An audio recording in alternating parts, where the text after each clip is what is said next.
Ён нават больше за слона. О, а вось мураш. О, зусім маленькі. У параўнанні з кітом просто мізэрны. А паглядзі на гэтую стракатую рыбку. Мусіць, 100 колераў памешана.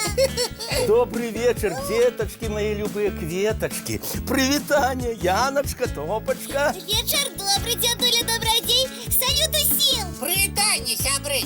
Якія ж вы малайцы. Так дружно сидите побач и нешта цікавае разом робіце. Мы разглядываем выявы розных жыхароў нашай зямлі Ага. і здзіўляемся. Правда? И чаму? А тому что все такие розныя. Адны, напрыклад, пантэры, тыгракі чорнага колеру, а другие зусім белыя. О, як мае сваякі, белыя мядзведзі. Ага. Ды ўвогуле, мы, мядзведзі, бываем яшчэ і бурымі, і чорнымі, і нават двухкаляровымі. Ага. Я пра панду. Ды і многія могуць быць розных колеру. Лісы таксама і рыжыя, і белыя, і чорныя, і шэрыя. О, а зайцы? Дык по 2 разы на год колер меняют. То яны шэрыя, то белыя. Але самые отметные птушки и рыбки. Такие строкатые бывают. Взять хотя бы павлина ці рыбу-попугая, ну просто вачэй не отвесить. Вось мы і думаем, што за праява такая? Хто ўсіх так упрыгожыў? А вы сами як думаете? Ну, не ведаю. А можа гэта нехта ўзяў фарбы і пачаў усіх размалёўваць направо і налево, куды патрапіць, каго жоўтым, каго чырвоным, а каго і рознымі колерамі. А некаторым фарбу не хапіла. Вось яны і засталіся белымі. О, правильно, Яна. Дядуля добродей. Ага. А можа так і ёсць? Вы ведаеце, у адным я згодны. Тут сапраўды уся справа у пігментах. У чым? У пігментах, прыродных фарбах, якімі усіх размалёўвае мастачка прырода. Я ж ведала, што без мастацтва тут не абышлося. А з чым вы не згодныя, дядуля добродей? З тым, што размалёўвалі нас направо і налево. Без прычыны нічога не бывае, даражэнькія, а толькі так, як належыць.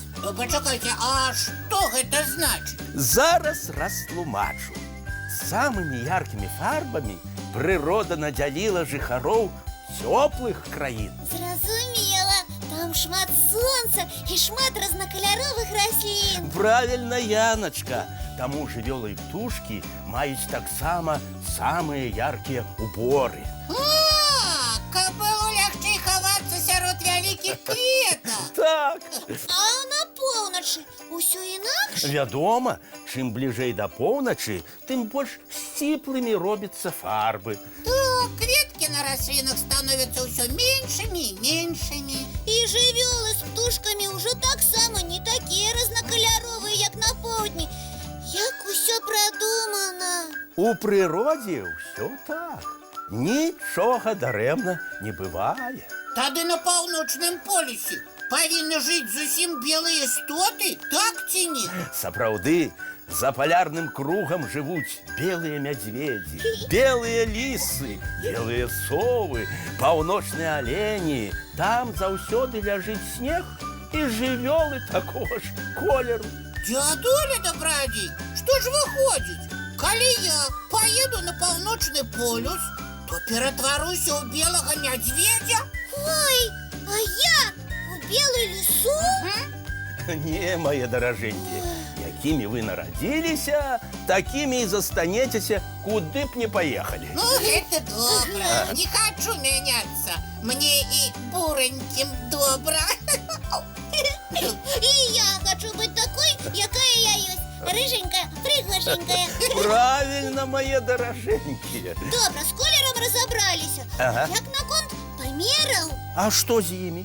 Таксама ўсё складана. Ну? Самая вялікая жывёла — сіні кіт, Ага. памерам з дом. А самую маленькую толькі пад мікраскопам убачыць можна. Таксама ўсё прадумана.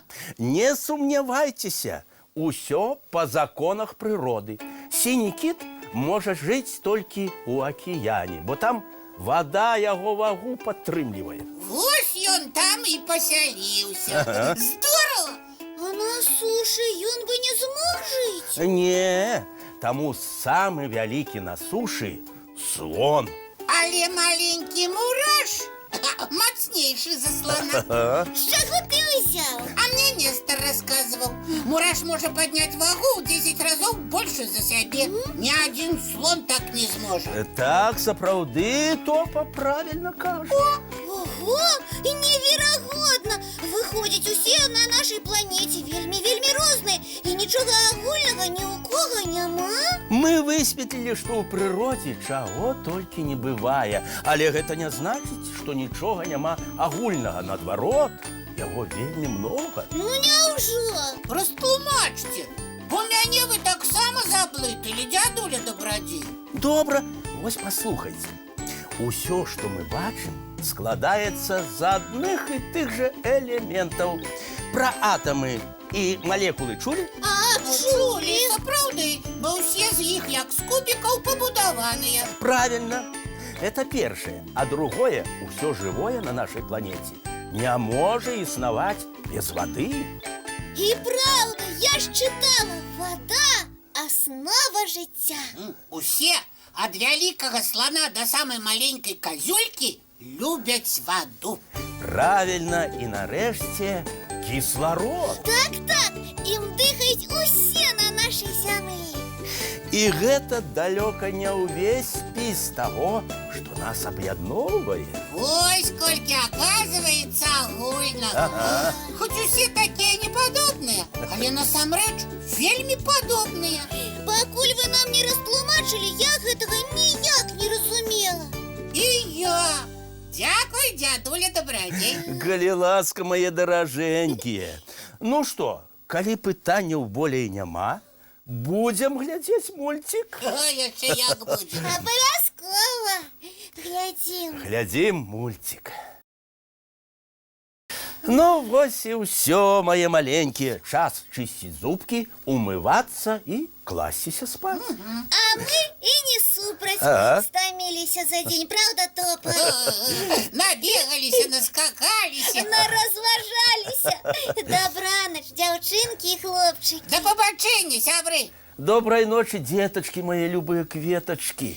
Вочкі закрываюцца, сны казкі пачынаюцца.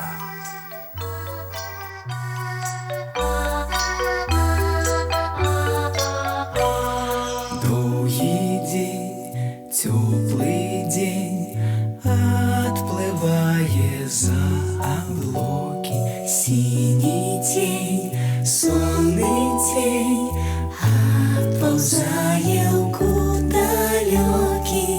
Збеглі зайкі ўсе ў лясы, змоўклі птушак галасы, і буслы ў гняздо схавалі свае доўгія носы. Баю-бай, баю-бай, вачаняты закрывай. Баю-бай, баю-бай, вачаняты